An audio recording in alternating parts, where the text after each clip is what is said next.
During the darkest years of the war, when the night skies above Europe flickered with the flash of anti-aircraft fire and the cold hum of radar screens, a strange aircraft began to appear on British airfields.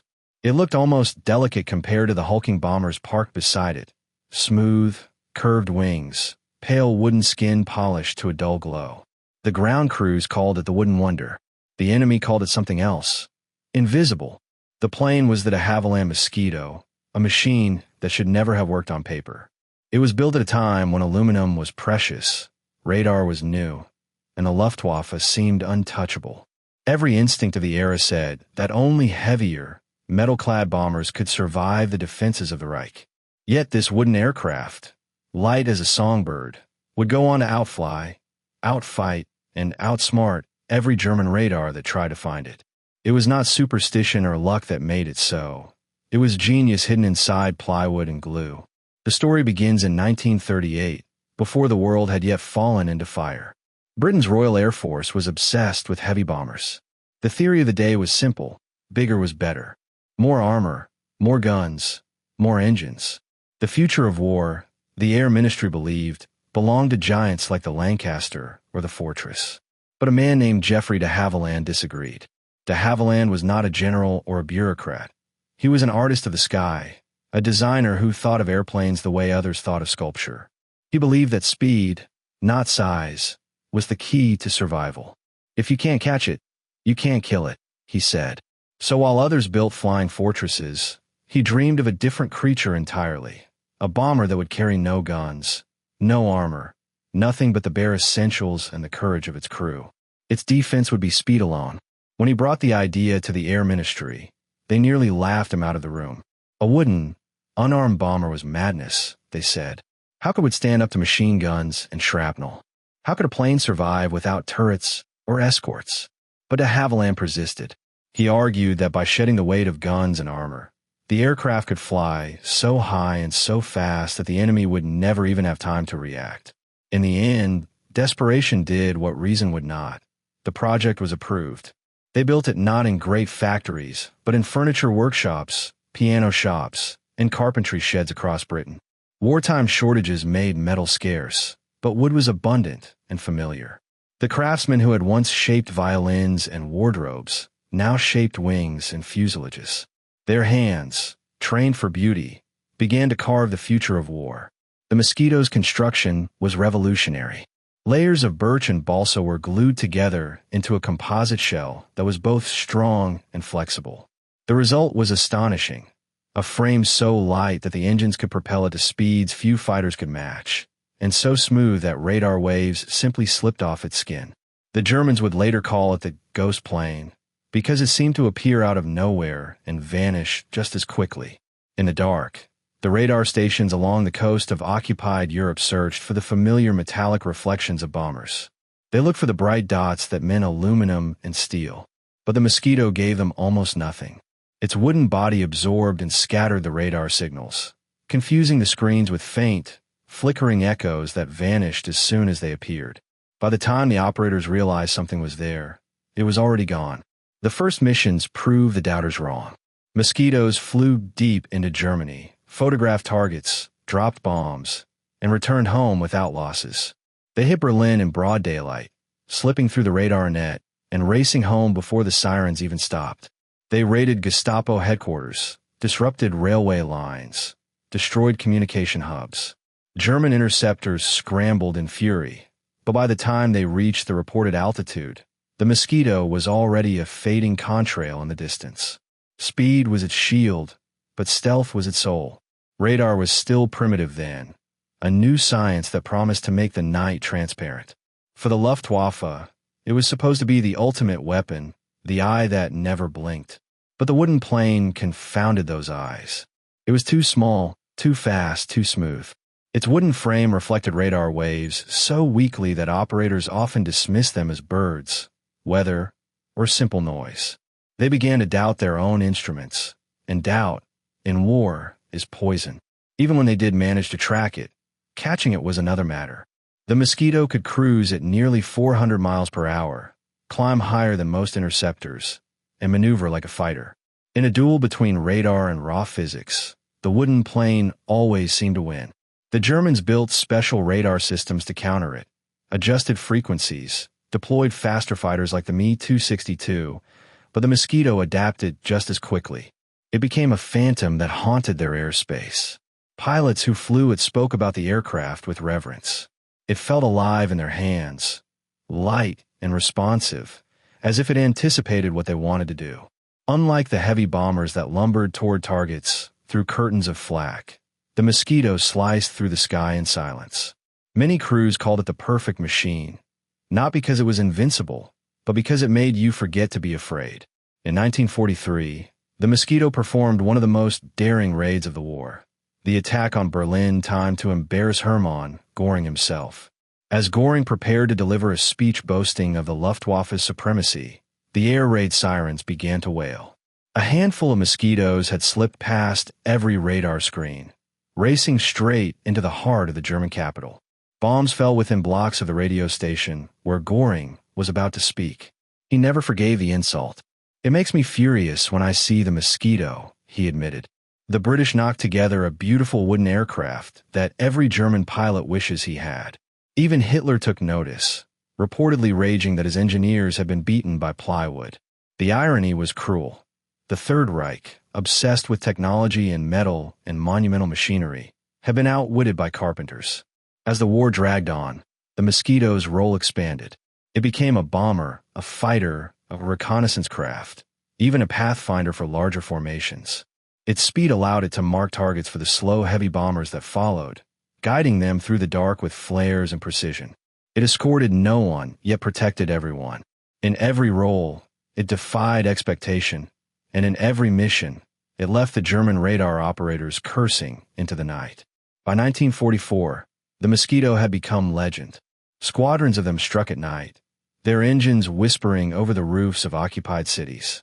Civilians on the ground often heard the sound only once, the thin, sharp hum that rose and vanished before they could look up.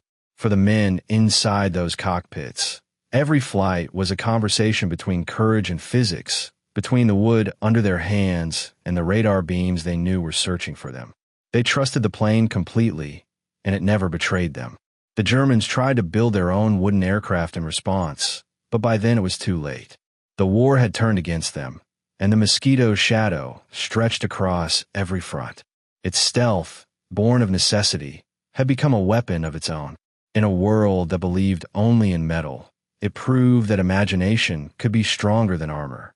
The engineers who designed radar later admitted, almost grudgingly, that the Mosquito had been their greatest teacher. It forced them to understand how materials and signals dance together in the air, how even something as humble as what could defy the physics of detection. Out of that struggle came the science that would one day give birth to stealth aircraft and radar-absorbing technology. In the end, that is the true legacy of the Wooden Wonder. It was not just an aircraft. It was a statement, a challenge thrown against the arrogance of machines. It reminded the world that genius is not always loud or armored, that sometimes the most advanced weapon of all is the one that doesn't look advanced at all. And so, in the great story of World War II, amid the roaring engines and blinding searchlights, there is this quieter legend of a plane carved from trees that flew too fast to be seen, too clever to be caught, and too humble to be believed.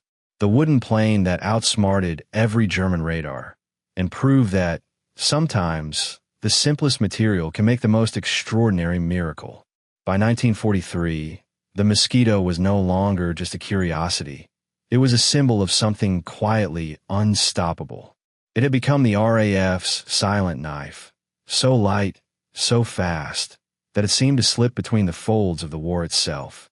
Every German radar screen that failed to see it, every flak gun that fired too late, made its legend grow. In the control bunkers of the Luftwaffe's radar command, frustration turned to disbelief. They could read the sky like a book, until this ghost of birch and glue started tearing out the pages. Night after night, British operators would watch their radar scopes at home and see the same miracle. The faintest echo of a Mosquito racing toward the continent, then disappearing into nothing. Hours later, the same plane would return, mission complete, engines humming smoothly, its wings flecked with the frost of high altitude. No drama, no radio chatter, just results. One of the earliest missions that proved the Mosquito's worth came in early 1943, when a squadron was ordered to strike Berlin in daylight, something considered nearly suicidal. Conventional bombers would have been torn apart long before reaching the city, but the Mosquito pilots trusted their speed and invisibility. They flew in tight formation, low and fast, hugging the contours of the sea until radar screens lost them completely. Then they climbed, burst over the German capital, dropped their bombs within seconds, and vanished in a cloud before the flak batteries could adjust. By the time the German fighters scrambled, the British were already halfway home. The propaganda effect was electric. In London, newspapers printed the story with quiet pride. In Berlin, the shock was personal. Hermann Göring, still clinging to the myth of Luftwaffe superiority, raged that British carpenters and piano builders had made fools of his engineers. He was right, and it drove him nearly mad. The Mosquito's magic was part physics, part craftsmanship, and part philosophy. Its wooden skin wasn't just cheaper, it was invisible in the frequencies that radar used. The glue used to bond the layers of birch and balsa absorbed certain wavelengths, diffusing the returning signal into nothing but static. In the age before electronic stealth, the Mosquito achieved the same effect by accident, or perhaps by brilliance. German scientists quickly realized that their radar systems were being outmaneuvered not by technology, but by imagination. They tried recalibrating the frequencies, raising the sensitivity, even painting the Mosquito's likely approach routes with new radar stations. It didn't matter. Every adjustment created new noise, too much data, too many false returns. The operators found themselves staring at endless waves of meaningless echoes, unable to tell ghost from aircraft. The Mosquito had not just outflown the radar, it had broken the enemy's confidence in their own machines. In February 1944, the Mosquito struck again, this time in one of the most precise and audacious attacks of the war, the raid on Amiens prison. Allied intelligence had learned that the Gestapo planned to execute dozens of members of the French resistance. Time was running out. The rescue had to be surgical, blow a hole in the walls, not the prisoners. No heavy bomber could do it. No slow aircraft could survive the approach. So they sent Mosquitoes. The planes came in at treetop level, their wingtips brushing the hedgerows of northern France. They flew so low that birds startled at their passage. At exactly 12:01 p.m., they reached the prison, dropped their bombs with pinpoint accuracy, and sheared away. The walls crumbled. Prisoners ran for freedom. Within minutes, the Mosquitoes were gone, leaving behind disbelief on both sides of the channel. It was one of those moments when technology and courage blended into something indistinguishable from myth. Each new mission only deepened the Germans' obsession. They built special radar units to hunt the wooden phantom, devices tuned to shorter wavelengths that might reflect off even non-metallic surfaces. But the Mosquito's design, its rounded contours, its low radar cross-section, its blistering speed, made it a moving target in every sense. Even when spotted, it was nearly impossible to intercept. In the dim hangars of wartime Britain, where mechanics worked through the night under the ghostly glow of lanterns, the Mosquito became something of a secret religion. Men trusted it with their lives, and it rewarded them with miracles. Each mission that returned unscathed added to its legend, and the legend itself became a weapon. The Luftwaffe could defend against bombers, fighters, and torpedoes, but not against an idea. The Mosquito was not just an aircraft. It was a rumor with wings, a whisper that spread from radar station to radar station. They can't see it. Every night, somewhere along the European coast, German radar operators sat before their glowing green screens. The room smelled of ozone and stale coffee. They watched the trace lines sweep round and round, waiting for the solid pings of enemy aircraft to appear. When they did, sirens would wail and fighters would scramble. But when the Mosquito came, the screens flickered with phantom echoes, tiny, uncertain blips that vanished before anyone could mark them. Was it an aircraft? A bird? A trick of the machine? The uncertainty itself was deadly. Whole batteries of anti-aircraft guns sometimes opened fire at empty skies, convinced they were under attack by ghosts. German engineers struggled to understand what they were facing. They recalibrated their radar sets, experimented with new wavelengths, even tried layering their displays with filters to detect faint reflections. Nothing worked for long. The Mosquito's wooden skin and small radar cross-section simply absorbed too much of the energy. Its shape, smooth and without sharp metal edges, gave the waves nothing solid to bounce off. When the signal returned, it was as weak as a whisper in a storm. By 1943, the Reich's air defense network, one of the most complex on Earth, was starting to crumble under the pressure of uncertainty. The old confidence, the sense that German radar could see everything, began to fade. Göring himself ranted about it in meetings, furious that British engineers had beaten his best scientists with carpentry and glue. "They have the British carpenters, and we have the scientists," he spat. "And still they make fools of us." The Mosquito crews took pride in that insult. They were men who thrived on danger, volunteers who understood that their speed and invisibility were two sides of the same coin. Flying at 400 miles an hour through flak meant there was no room for mistakes. The cockpit was cramped, the engines deafening, the oxygen thin. But those who flew her described the sensation as addictive, a combination of terror and grace. "You didn't fly the Mosquito," one pilot later said. "You wore it." The aircraft's versatility was unmatched. It became a reconnaissance plane that photographed enemy positions with astonishing clarity. It became a night fighter that hunted German bombers with radar of its own, silent and lethal in the darkness.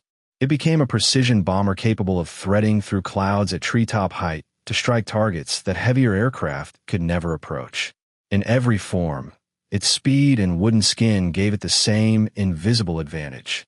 One of its most famous missions came on February 18, 1944, the day of the Berlin bombings that humiliated Göring and Goebbels.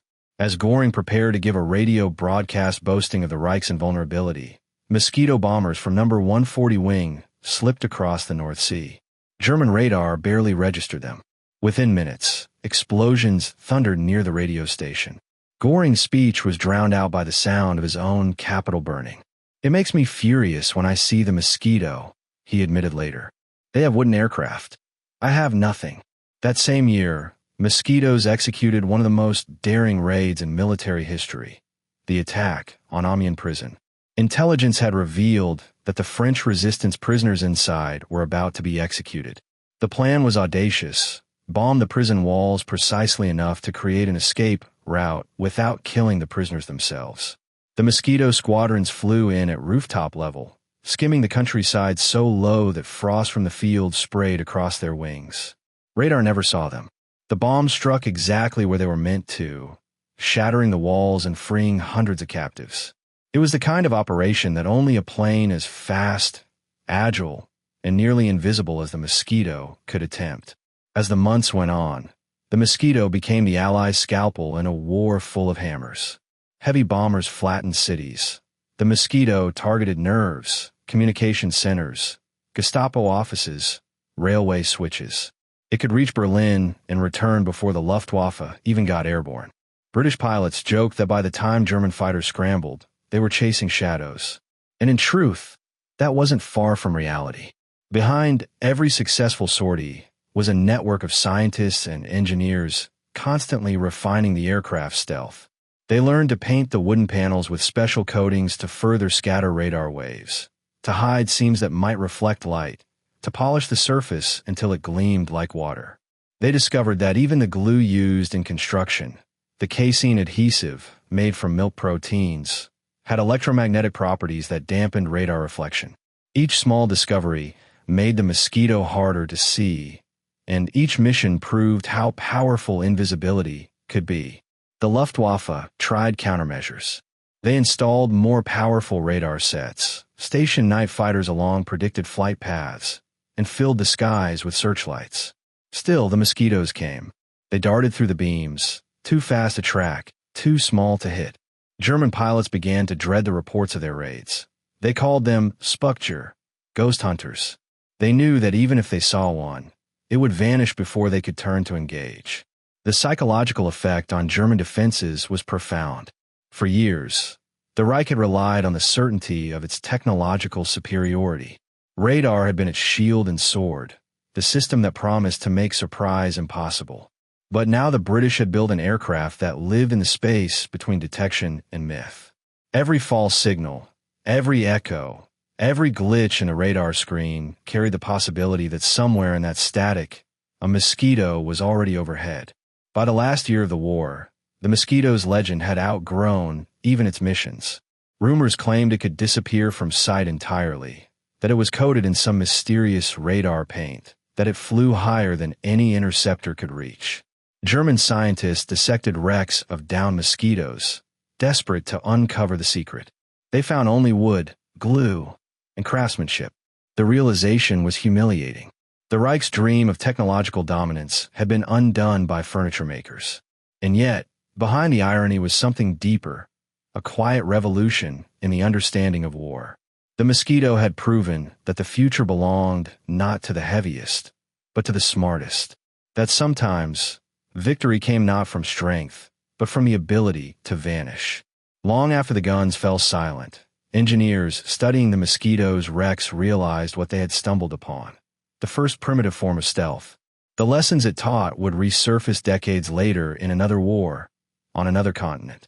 The same principles of material and shape that had made the Mosquito invisible would inspire the radar-absorbing surfaces of the State, Route 71 Blackbird, and the angular skin of the F-117 Nighthawk. Modern stealth aircraft owe their existence to the same truth Geoffrey de Havilland understood in 1938, that the enemy can't hit what he can't find. Even today, the surviving Mosquitoes stand as quiet contradictions in museums, machines of war built with the hands of peace. Their wooden frames, polished to a soft sheen, look almost fragile. But those who know their history understand that beneath that fragility lies one of the most formidable weapons of the 20th century. When visitors walk past, they rarely notice the subtle details, the seamless joints, the curves that deflected radar, the craftsmanship that defeated science. They see only the surface, just as the enemy once did. To the men who flew them, the Mosquito was more than a machine. It was trust made tangible. They flew with the knowledge that speed and surprise were their only defenses, that every mission was a dance with the invisible. And in that dance, they became something almost mythical: ghosts in wooden wings, slipping through the radar nets of an empire built on arrogance. When the war ended, and the skies fell silent, the Mosquito faded into legend. Its designers went on to build the jet age, its pilots returned to quiet lives, and its name joined the pantheon of impossible wartime miracles.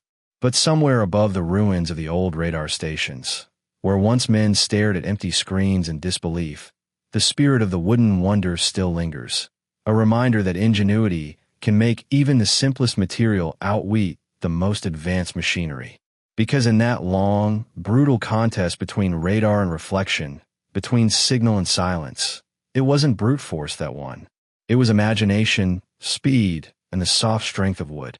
And that is how a wooden plane outsmarted every German radar, and proved that sometimes the greatest weapon in war is the mind that dares to build differently. When dusk fell over the airfields of southern England, the landscape turned silver under the moon, and the Mosquito crews prepared for their second life. By day, they were bomber and scout. By night, they became hunters. The aircraft's smooth lines and wooden frame, so hard to see on German radar, also gave it a near-perfect canvas for the new British invention that was quietly changing the air war: airborne interception radar. It was one of the strangest ironies of the conflict. The same frequencies that failed to find the Mosquito now gave it the power to find others. In the nose of the night fighter version, engineers fitted a small dish, an AI Mark IV set, that painted the dark sky with invisible pulses. The operator, sitting behind the pilot, watched the faint green blips crawl across his scope. Somewhere in that static hid the enemy.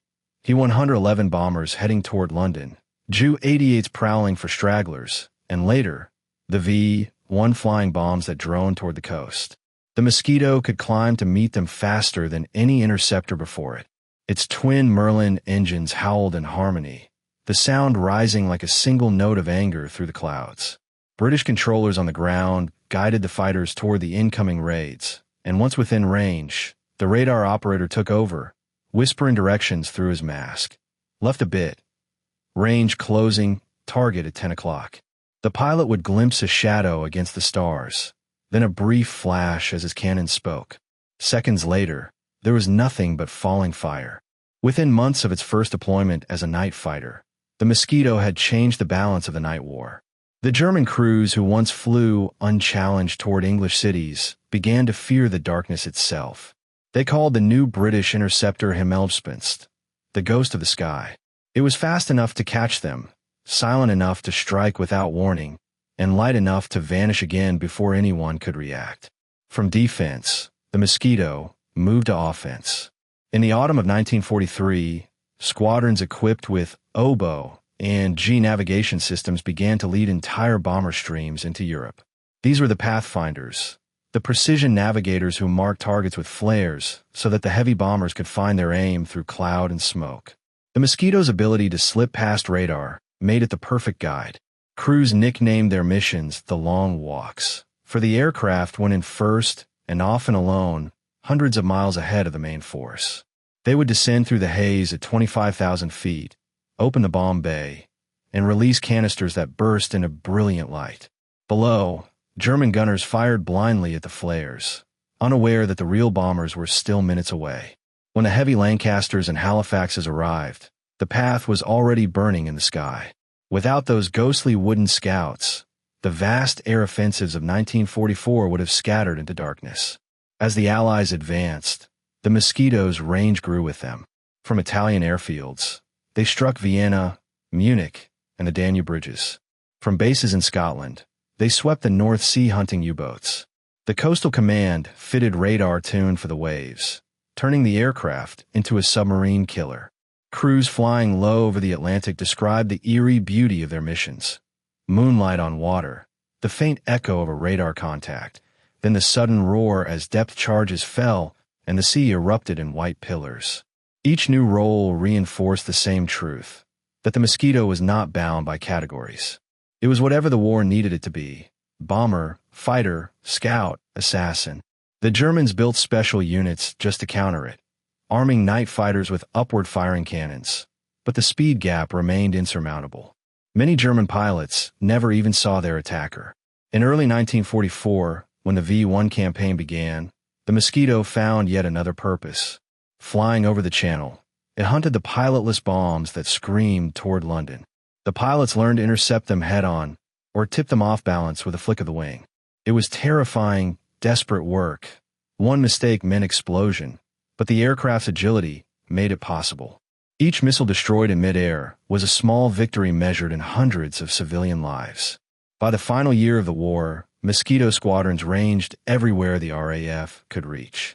They raided Gestapo headquarters in Oslo, Copenhagen, and The Hague. They struck record depots, radio transmitters, even a prison convoy on the move. Always the same story. Radar failed. Guns fired too late. The ghosts came and went. Even the most seasoned German controllers began to dread the moment when their screens went haywire. They would see a faint trace, too weak to classify. Then the phone lines would light up with reports of explosions hundreds of kilometers away. They recalibrated, checked the cables, blamed the weather. Nothing worked. The wooden plane simply refused to exist on their terms. For the men who flew it, the Mosquito changed the very feeling of war. It replaced the grinding helplessness of the bomber crews with something closer to mastery. They were still mortal, still terrified, but at last they could fight on equal terms with the night itself. One veteran said that when he looked out of the cockpit and saw only stars, he felt as if the airplane had turned invisible along with the sky. When the war finally ended, de Havilland's creation had flown more than 50,000 missions. Its loss rate was less than 1/10 that of the heavy bombers it guided. Pilots who had once doubted the idea of a wooden warplane rode home, saying it had saved their lives more times than they could count. And the German scientists, examining the wrecks scattered across Europe, quietly acknowledged that it had taught them humility.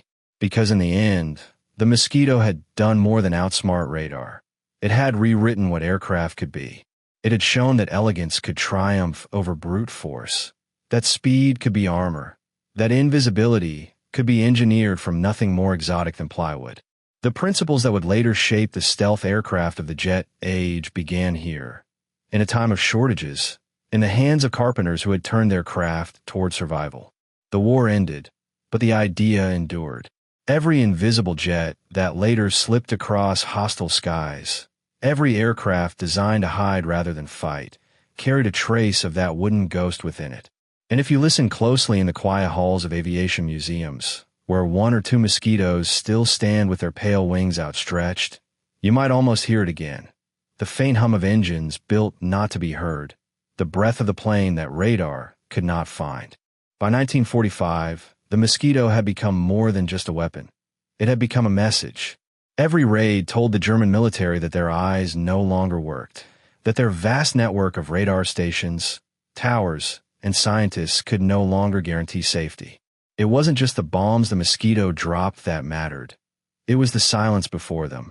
That eerie, radar-blind silence meant that something unstoppable was already on its way. Inside those German radar bunkers, the psychological strain became unbearable. Operators began second-guessing themselves, reporting ghosts and echoes, tracking weather fronts and birds as if they were squadrons. Their confidence, that cold, mechanical precision on which the Reich had built its defenses, was evaporating.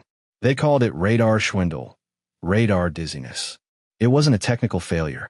It was human. The Mosquito had made them doubt the machines they once worshipped. Meanwhile, in England, crews prepared for new missions that seemed impossible even by their own standards. The Mosquito squadrons were now used for what the RAF called surgical strikes, operations where accuracy mattered more than destruction.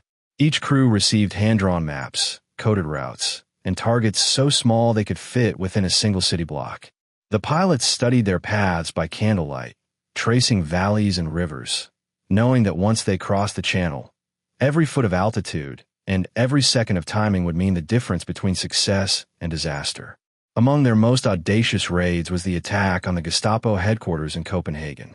Intelligence had reported that the building held records and prisoners who could expose the Danish resistance. A normal bombing raid would have leveled the entire block, but the Mosquito crews were sent to destroy only one building. They flew at rooftop level, crossing the coast at barely 50 feet, dodging church steeples and telegraph wires, their engines screaming over startled civilians. The radar stations along the coast never even noticed them. The Mosquitoes dropped their bombs so precisely that the Gestapo headquarters was obliterated, and many resistance prisoners were freed in the chaos. It was one of those moments that seemed to belong more to myth than to war. The perfect marriage of technology, courage, and moral clarity. In the skies, the Mosquito was evolving faster than the war itself. It became a fighter bomber that could duel with German night fighters and win. It became a reconnaissance platform that flew deeper and higher than any camera aircraft in history.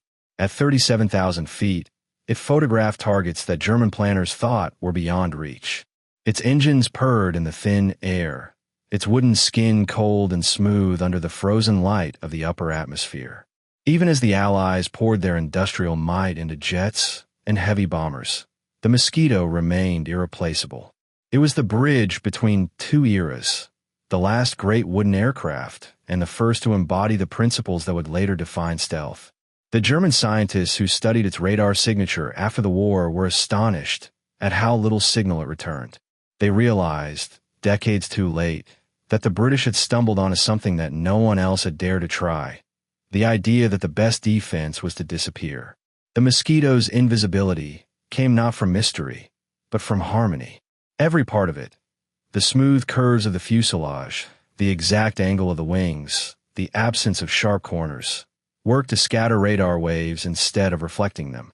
The very glue that held it together absorbed energy rather than bouncing it back.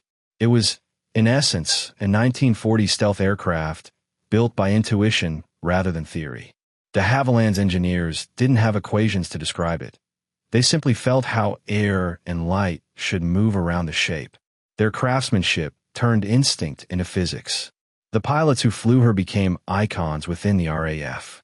They came from all corners of the empire: Canada, New Zealand, Australia, South Africa, drawn by the Mosquito's reputation. Many had left heavy bomber units, trading flak-filled skies for speed and precision. They spoke of the Mosquito with reverence, almost affection. "She never let you down," one said. "You always came home faster than the fear could catch you." And that was the truth of it. The Mosquito didn't just change the enemy's radar picture. It changed the emotional landscape of the war.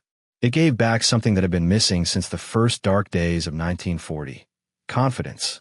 When the German night bombers attacked London, civilians hid in shelters. When the Mosquito struck Berlin, the British listened on the radio with a strange, quiet pride. It meant that the reach of tyranny was not endless, that something light, fast, and clever could still pierce through the dark machinery of oppression. In the Luftwaffe, it became a point of obsession.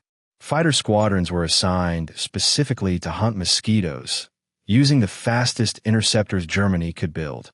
But every tactic failed. The Focke-Wulf 190s couldn't climb fast enough. The Me-110s couldn't turn tightly enough. Even the revolutionary Me-262 jet, the pride of Hitler's Air Force, found itself barely matching the Mosquito's performance. In one humiliating episode, a Mosquito reconnaissance flight outpaced two Me-262s over Augsburg simply by diving in a cloud cover and vanishing. Goring himself reportedly said, "I turn green and yellow with envy when I think of the Mosquito. I cannot understand how the British, with their supposed lack of foresight, managed to produce such a thing." But perhaps the real measure of its success wasn't in what it destroyed, it was in what it prevented. Every night that the Mosquito hunted bombers, fewer German aircraft reached their targets. Every time it slipped through radar, it forced the enemy to spread their defenses thinner. Every false alarm it triggered drained fuel, manpower, and morale. By the end of 1944, the Luftwaffe's once feared night defense network had become a ghost of its former self, exhausted by chasing wooden phantoms through the dark. When the war finally ended, the Mosquito story might have stopped there, a beautiful relic of a brutal time. But it didn't. The aircraft kept flying. The RAF used it for years after the war as a reconnaissance and training platform. In the emerging Cold War, its lessons lived on, in the new jet bombers that followed, in the classified experiments that led to radar-absorbing coatings, in the doctrine of speed over armor. The men who had built it returned to their workshops and factories, many of them never realizing that they had shaped one of history's most important machines. They had worked in secret, without fanfare, sanding and gluing panels by hand, building miracles out of scarcity. In their craftsmanship was the quiet defiance of an island nation that refused to surrender, that turned shortage into strength and wood into weaponry. Today, only a handful of Mosquitoes still fly. When one takes to the sky at an air show, people look up in silence, hearing the distinctive twin-engine hum that once haunted the German night. For a moment, the decades dissolve, and you can almost see what those radar operators saw, or rather didn't see. In 1944, nothing at all, just the wind and the ghost of something faster than sound, lighter than fear. The Mosquito's true power wasn't its invisibility, or its speed, or even its design. It was what it represented, the triumph of imagination over convention. In a war defined by steel, fire, and industrial might, the aircraft that outwitted them all was made of wood. It was proof that genius often hides in plain sight, and that sometimes the most advanced technology in the world begins with the simplest idea. What if we made it lighter? What if we made it smarter? The German radar operators who once cursed its name would, years later, help design systems for NATO. Many admitted that the Mosquito had changed how they thought about detection itself. It forced them to see radar not as an invincible eye, but as a puzzle, one that could be deceived, distracted, even blinded. And that realization would go on to shape the invisible wars of the next century, fought not with bullets, but with signals and signatures. The Mosquito's shadow still stretches across that world. Every stealth bomber, every radar-evading drone, every aircraft designed to be seen less rather than survive more owes a quiet debt to the wooden ghost that flew through German searchlights and left the radar screens empty. In the end, the Mosquito's legacy isn't just about what it destroyed. It's about what it revealed. That war, like invention itself, is a contest of minds before it's a contest of machines. And in that contest, would beat metal, silence beat noise, and one elegant idea beat an empire's entire system of sight. When the war ended, the world turned its eyes upward again. Radar, once the secret weapon of the Allies, now defined the uneasy peace between superpowers. Across the Atlantic and behind the Iron Curtain, engineers worked to build machines that could see farther, higher, faster. The new race was not for territory, but for invisibility. And hidden somewhere within that race was the ghost of the Mosquito, the blueprint no one admitted they were following. In 1946, the Royal Air Force still flew squadrons of Mosquitoes over the ruins of Europe. Their cameras, upgraded and sharpened, recorded entire cities from 40,000 feet. The war was over, but the surveillance never stopped. The same invisibility that had once fooled German radar now gave Britain an advantage in peacetime intelligence. The wooden aircraft could roam along the borders of Eastern Europe, taking photographs of airfields and railway lines, while the new Soviet radar systems struggled to register its faint, flickering trace. To the watchers in Moscow, these ghosts looked like weather anomalies, echoes, or nothing at all. The lessons learned from those flights filtered quietly into a generation of British and American engineers who were beginning to rethink everything about aviation. They studied the Mosquito's construction not as nostalgia, but as science. They found that its layered wooden shell absorbed radar energy across a broad range of frequencies. The curvature of its fuselage, born from aerodynamic intuition rather than mathematics, scattered signals in unpredictable ways. Even the absence of rivets and metal fasteners contributed to its invisibility. It was as if the designers had stumbled, by feel, onto principles that physicists would not formally describe for another 30 years. In the laboratories at Farnborough and later at Wright Field in the United States, technicians tested sections of old Mosquito wings in radar chambers. They found that the return signal was sometimes 1/100th the strength of a comparable metal panel. That discovery became a secret of its own. Reports circulated quietly through military research departments, marked confidential, surface absorption properties of laminated wood structures. The Mosquito, a relic of a desperate time, had become a teacher for the age of electronics. By the early 1950s, the jet age had transformed the sky. Aircraft like the English electric Canberra and the American U-2 reached altitudes the Mosquito could only dream of. Yet the ghost lingered. The people designing these new planes had grown up watching the wooden wonder outwit radar. They borrowed its spirit even when they used new materials. The U-2, for instance, was shaped with the same principle of smooth, uninterrupted surfaces. Its creators at Lockheed called it clean aerodynamics. In truth, it was the old lesson of the Mosquito. What cannot be caught must first be hard to see. At the same time, Britain continued to experiment with radar absorption. Engineers mixed synthetic resins with powdered carbon to mimic the Mosquito's signal-dampening skin. These early coatings, crude and heavy, were applied to small reconnaissance drones and to the secret research aircraft that never officially existed. In every trial report, there was an echo of that wartime insight. That stealth was not about vanishing entirely, but about blending into the noise.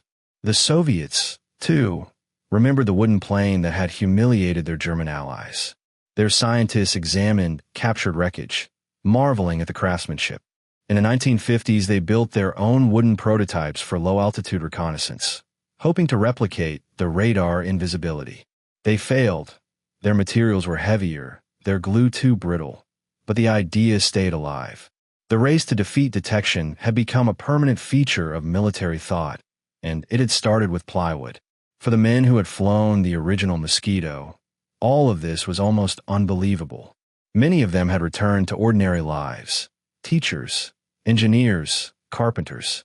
When they read about supersonic jets and radar wars in newspapers, they rarely realized that the foundations of that future were laid by their own missions. Some of them still gathered in veterans' halls, swapping stories about low-level runs over Berlin or night intercepts over the North Sea. They spoke of those days with pride, but also disbelief that a machine built of wood and glue could have done what it did. One pilot said, "We were ghosts then. I suppose we still are." In 1957, when the RAF finally retired the last operational Mosquitoes, the farewell ceremony was modest.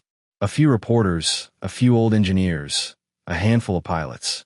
Yet in the background, hidden behind closed hangars, the Royal Aircraft Establishment was already studying the future of stealth design. Their reports cited prior experience with low observability in wooden aircraft. Even as the world forgot, the archives remembered. The United States took the idea further. During the 1960s and 70s, when radar coverage spread across the globe, American engineers at Lockheed Skunk Works looked again at the problem of invisibility.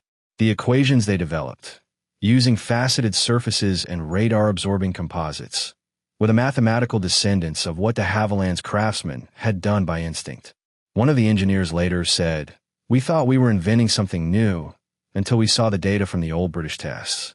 The Mosquito had already written the first page. Meanwhile, the remaining Mosquito airframes were dismantled or sold to collectors. Their wooden bodies aged badly in damp hangars, but a few were saved by enthusiasts who understood their significance. When restorers peeled back the layers of varnish decades later, they found pencil marks left by the wartime builders, notes about fit, balance, and grain. Each line, written by some anonymous carpenter in 1942, carried the quiet confidence of a man who knew that his hands were part of something extraordinary. The true resurrection of the Mosquito's legacy came with the dawn of the stealth era. In the 1980s, as the first angular black aircraft appeared in the Nevada desert, a few of the older engineers recognized a familiar principle. The F-117's flat panels and radar-absorbing skin were modern, but the underlying philosophy was ancient. Deception through simplicity, strength through lightness, invisibility through design. In private conversations, some of them call the new stealth fighters the grandsons of the wooden wonder, and they weren't wrong. The materials had changed from birch and balsa to carbon fiber and composite resin, but the logic was identical. Radar was still just a beam of energy, and the surest way to survive it was still to give it nothing clear to hit. The Mosquito had shown the way, proving that sometimes the best way to fight the future is to remember the past. Today, when aviation historians trace the lineage of stealth, they start not with the jet age, but with the workshop floor of wartime Britain. They talk about the violin makers who built fuselages, the furniture joiners who sanded wings until they gleamed, the women who glued panels together while bombs fell outside. They built not only an airplane, but a philosophy that cleverness can be stronger than armor, and that imagination can make even what fly faster than fear. Standing before a restored Mosquito now, you can see all of that written into its curves. It looks impossibly elegant, as if it were built to belong to the air rather than defy it.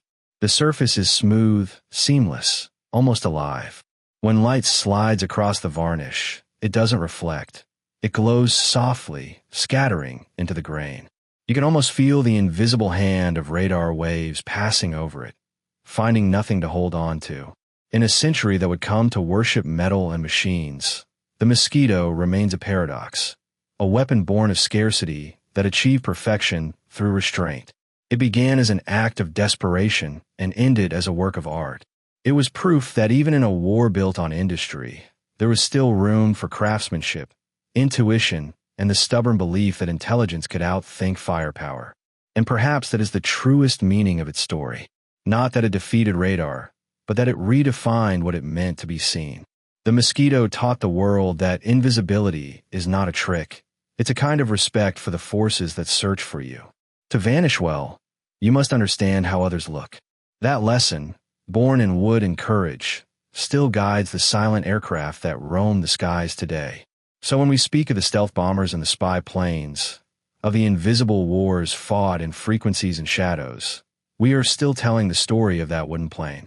The one built in small workshops while the world burned. The one that slipped through every German radar net. The one that proved that sometimes the smartest thing a machine can do is to be humble. And so, in the long memory of war, the story of the Mosquito stands apart. It wasn't the biggest aircraft or the most heavily armed. It didn't dominate headlines like the Flying Fortress or the Spitfire. It didn't even look intimidating. But history isn't written only by what looks powerful. It's written by what works. And in a world drowning in metal and smoke, the Mosquito worked in ways no one else could understand. It began as an act of rebellion, one man's refusal to believe that survival depended on armor. Geoffrey de Havilland and his team took the simplest material available and turned it into a weapon that rewrote the rulebook. They built something so far ahead of its time that even its creators couldn't have predicted how deep its influence would run. What started as plywood, balsa, and glue became the foundation for everything the modern world would later call stealth. But beyond the technology, the Mosquito's legacy was human. It reminded the world that innovation is born not from abundance, but from necessity, and that genius often thrives under pressure. Britain built it because it had to, because aluminum was scarce, because cities were burning, because there was no other choice. And yet from that scarcity came elegance. From fear came invention. From desperation came a miracle. The German radar operators who once scoured their screens in vain, the engineers who tried to replicate it, the pilots who chased its shadow, all became part of a strange, shared awe. They knew they were witnessing something that didn't belong to their time. Something so light, so alive, it seemed to come from a future no one had yet imagined. They called it a ghost, but ghosts are remnants of the dead. The Mosquito was something rarer, a living prophecy. Long after the last wooden wing faded into dust, its spirit remained. In the shape of every stealth jet, every reconnaissance drone, every aircraft designed to slip unseen through hostile skies, the Mosquito's DNA still flies. The materials changed, but the soul did not. The soul was still light, clever, silent, invisible. When veterans spoke of it years later, their voices softened. They didn't talk about glory or victory. They talked about how the Mosquito felt alive beneath their hands, how it turned the most terrifying missions into moments of pure control. They remembered the hum of its engines at dawn, the way it sliced through cloud like a knife through silk, the silence on the radar screen that meant they had already won before the first shot was fired. And perhaps that's why the Mosquito endures. Not because of the damage it inflicted, but because of the idea it embodied, that intelligence and daring could outfly brute force. That sometimes the most dangerous thing in war is not what you can see, but what you can't. In the end, the Wooden Wonder was more than a plane. It was the physical proof that ingenuity is a form of courage. That creativity, not just firepower, changes the course of history. That even in a century of metal monsters, a wooden ghost could still haunt the sky and win. So when we ask how a wooden plane outsmarted every German radar, the answer isn't just technical. It's human. It's the story of a nation that refused to see limits, of engineers who thought differently, of pilots who trusted an idea enough to fly it straight into enemy airspace. It's the story of what happens when imagination takes flight and never comes back down.